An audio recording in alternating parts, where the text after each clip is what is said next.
पीछे लग के तुमने मेरे सर पे राख उड़ाई हुई है ना, बुलाओ उसको उसके वालिदैन समेत। पूछिए अपने इस बेटे से कि जुर्रत कैसे हुई मुझ पर चीट करने की। मोहिनी ने अपने बाप की मोहब्बत और आज़ादी का इतना नाजायज फायदा उठाया हुआ है कि उसे अपने बाप की इज्जत की बिल्कुल भी परवाह नहीं। पहले वो अयान के साथ दनदनाती हुई फिरती थी और अब ज़ारून के साथ भी खुलेआम मिल रही है। और उसका बाप बाबर जब अब मोहिनी को ज़ारून के साथ गाड़ी में बैठा देखे, बातें करते देखेगा तो गुस्से से आग बगोला हो जाएगा और सोचेगा कि इसने तो अब बिल्कुल ही ठान ली है कि वो अपने बाप का जनाजा निकलवा के दम लेगी।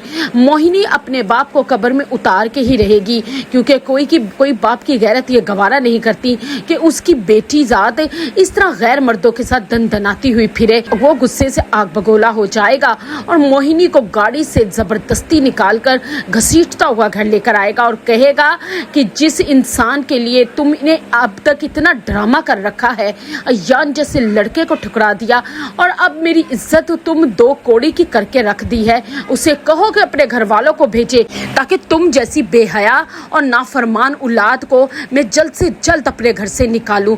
मोहिनी भी अपने बाप से कहेगी कि मैं भी कौन सा आपके घर रहना चाहती हूँ और आपने सारी जिंदगी मुझे दिया क्या है। और वो ज़ारून है, उसके पास पैसा है, स्टेटस है, शोहरत है, मैं उसके साथ बहुत खुश रहूँगी। और अयान भी मुझे कुछ नहीं दे सकता था, जिसका आप हर वक्त रोना ही रोते रहते हैं। और बहुत जल्द ले आएगा ज़ारून अपने घर वालों को और चली जाऊँगी मैं यहाँ से और फिर दोबारा आपको अपनी शक्ल भी नहीं दिखाऊंगी।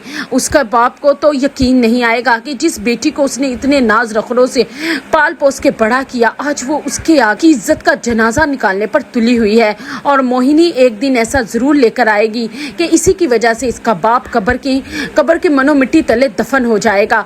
और दूसरी तरफ ज़ारून की भी मंगेतर को पता चल जाता है कि ज़ारून दूसरी लड़कियों को टाइम देता है और उसे नहीं, और ज़ारून के लिए उसकी कोई अहमियत नहीं। ज़ारून के बहनोई को भी गुस्सा आ जाएगा कि ज़ारून ने उसकी बहन के साथ जो कुछ किया वो भी ज़ारून की बहन को वापस उसके घर भिजवा देगा और उन्हें साफ तौर पे कह देगा कि बहुत जल्द तलाकनामा भी आ जाएगा।